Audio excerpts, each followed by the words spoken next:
Duty and convention require me to, first of all, on behalf of the bridesmaids, thank Andrew for his kind words. So, thank you, Andrew. Good afternoon. It's quite a nerve-wracking experience, as I can tell you. It isn't the first time today that I've risen from a hot seat, clutching a piece of paper.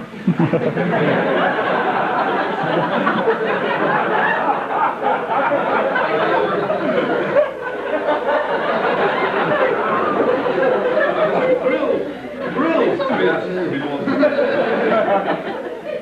I couldn't quite believe it that he'd chosen me from his wide circle of friends. He assured me, however, that I was the only and obvious choice. And I'll always remember his response when I agreed to undertake the task. He said, "Come on then, we've got to be at the church in an hour." Apparently the key to selecting best man is to choose someone who will least embarrass the groom. Morty is obviously an appalling figure character. It is his character that I'm now about to destroy. Actually, we were all very relieved when Morty announced his engagement and his intention to marry Vicky. Prior to this, some genuinely thought, and it wouldn't have been a problem if you were, but some genuinely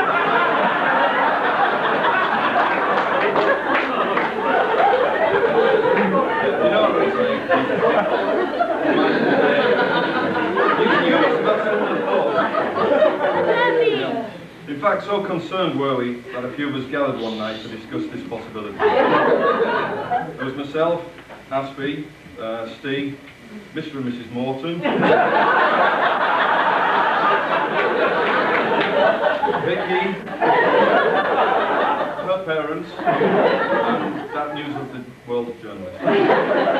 Anyway, I'm pleased to say we're obviously wrong, and you're not. Morty and I go back at least 20 years. We even shared the same girlfriend at school. Not at the same time, I might add. That didn't happen until just recently. Morty was always advanced for his age. When others were playing Japs and Commandos in the school playground, he was playing doctors and nurses. Things never change. He discovered bike sheds before the rest of us even realised we were allowed to cycle to school. And Morty even started shaving before anyone else did, with the exception of Elaine Walpole.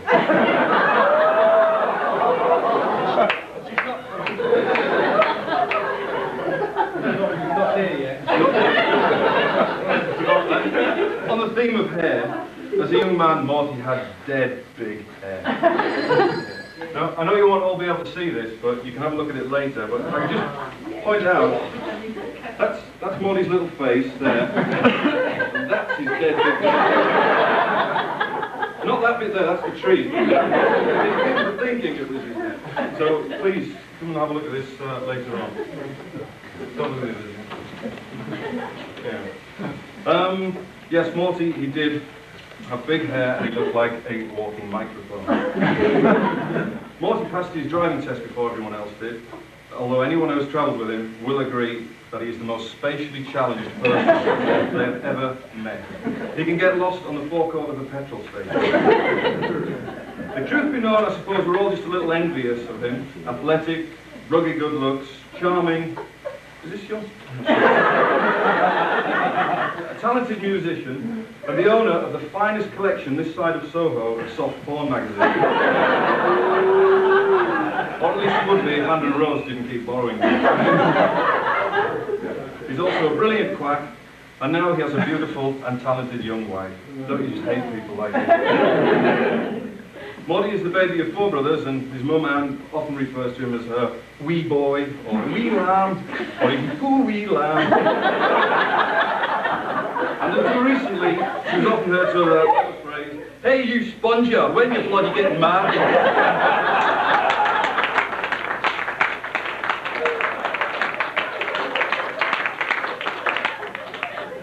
Morty also asked me to pay a special tribute to Vicky's parents. Wilhelm and Caroli.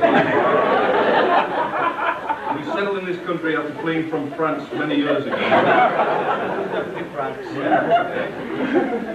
Morty, as I mentioned, is an accomplished musician. He was, in fact, one of the founding members of Harry Fontana and the Tupperware Party. It was a rather obscure band formed in the early 80s at South Park College, and of which I was the lead singer.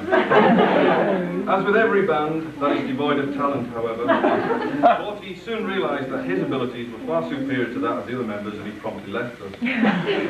After much cajoling, he rejoined the group as a guest musician. Now known as Sea Lord Shitehawk and the Caesarean Carriage. That's the group, not Morty. We desperately tried to fine-tune not only our raw talent, but also our guitars. As with other supergroups, however, internal wrangling created much division, and Morty made the most outrageous claim that we were all living under the misapprehension that all the group needed to succeed was a good name. We told him that no one person was bigger than the band, no matter how good musicians they were, and that he should be thankful to be involved in a group that was going places. He was told that if he had the bottle, he could leave any time he wanted. As a result of Morty's departure, the group was left with little talent and no amplifier. 1 week later, he was invited back for a farewell gig. And so the group played for the last time together at Morty's parents'. Now known as Dora Pratt and the Objob Goblins, not Morty's parents. The band played all their usual rubbish before Mrs. Morton got nasty and asked us to leave. And so ended 2 glorious years of musical inadequacy. The other members went their separate ways, and Morty went to medical school in Newcastle, where he took lots and lots of exams. And it's got Thicko written here. Morty would reappear from time to time, and occasionally I would visit him. In 1996, Morty came back to the area and found a job at Friarage Hospital in Northallerton, where Vicky was also based. He was working in paediatrics, which is something to do with feet.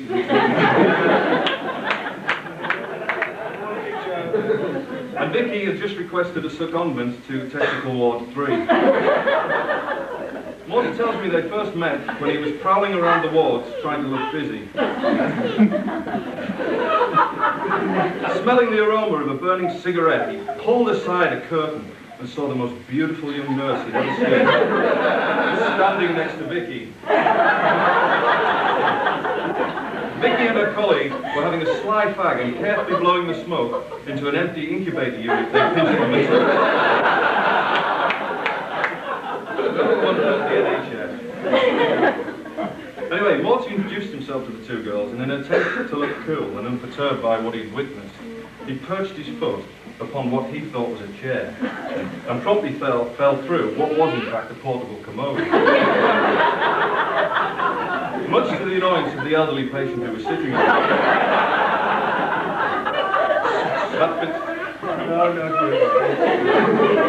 Not long after, entirely by coincidence, both Vicky and Morty were transferred to Darlington Memorial Hospital. Morty had requested a stint working in Sphincter Ward 6. And Vicky pursued a keen interest in the effects of alcohol on the liver. It was here where their romance began to blossom and has led inevitably to where they find themselves today, beyond the point of no return. For Morty's stag night, we all went go-karting. Morty got lost twice on the circuit, and his father Don did his best to thwart the progress of everyone else. Ably assisted by Vicky's father Bill. We then went drinking on the evening and onto a nightclub where Morty took to the dance floor and demonstrated that rhythm and style are of little importance. Spoke to several famous people, telling them that Andrew Morton, a huge fan of theirs, was getting married, and would they like to pass on their congratulations or any other remarks. I only received 3 replies. This one is from Her Royal Highness the Queen Mother. Give your head a shake. You wrote that nasty book about our Diana, didn't you?